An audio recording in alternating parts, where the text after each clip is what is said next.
Have you ever considered advertising on TV, but then were turned off by the thought of hiring an expensive advertising or marketing agency? Well, with Google TV Ads, you can do it all pretty much by yourself. Jason Apfel, president of FragranceNet.com, is here today to tell us about how his company uses Google TV Ads to manage their television ad campaigns. Great to see you, Jason. Thank you for having me. I think this is so brilliant. I remember when I worked for a retailer a long time ago, we spent so much money getting our TV ads. You created your ad for, what, $10,000? Correct. A little under $10,000 using Google's ad marketplace, which allows you to bid out to about 30 different production companies and try to come up with the vision that you have. For us, it was a matter of showing the website with product photos, bottles of fragrances, skincare, makeup, and then trying to come up with the right budget, looking at their body of work, and then picking a production company. Okay, so I mean, it's not chump change, but it's so much less than people are used to spending on these kind of TV ads. Correct. But this is where Google comes in. Then they let you buy the media time. Correct. So first, what do? You go on, you select the networks you want to be on. Correct. For us, it's our target market on TV is usually we're looking towards women. So stations like Lifetime, Oxygen, Soap, Style, E, and the women's oriented stations, we can target them.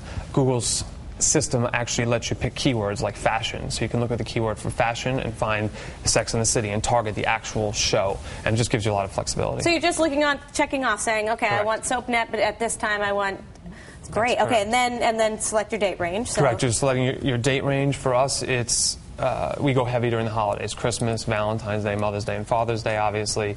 And you can actually adjust your budgets based on peak time, so Black Friday, Cyber Monday, all the way through peak Christmas. And you put that in Google too, saying, okay, I want to pay only a $7 CPM, or I want to pay a $100 CPM cost per thousand viewers. The beauty of it, and the big difference between Google and traditional DRTV is when you buy DRTV, direct response, they're going to say you're going to pay $1,000 for this 30-second commercial on X station.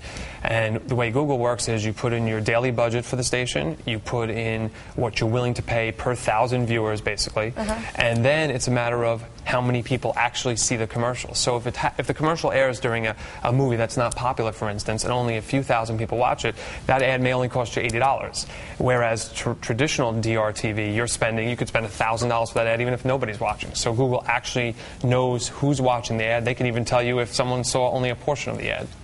And is this as easy as it sounds? Their interface makes it pretty easy. You're picking stations, day parts. We can test overnights versus prime time. And you can cancel it at any time? Correct. So That's also flexibility is key. So with traditional DRTV, if something's not working, you can put the cancellation in, but then it could take 3 or 4 days to cancel. So you're basically you're blowing money throughout those 3 or 4 days. And to your point, then you can track the impact. I mean, you can track how many people seen it, and so you get a credit if not as many people as you thought. But then as any direct response TV, you have some tracking system on your side. Yeah, for us, our commercial, we have about 30 different versions of our commercials. So for Lifetime, Oxygen, Soap, Style, E, everyone's got a unique coupon code. So we can track customers using that coupon code and track the orders. And then on top of that, we use a unique URL, which is fragrance.com, and we can track visitors and the lift from visitors when those commercials air. It changes the whole world of having to get an ad agency and a media buyer. In essence, you're doing it all yourself. From a small company's perspective, it's a great way to go. All right. Well, Jason, thank you so much for coming on and telling us about it. Thank you very much.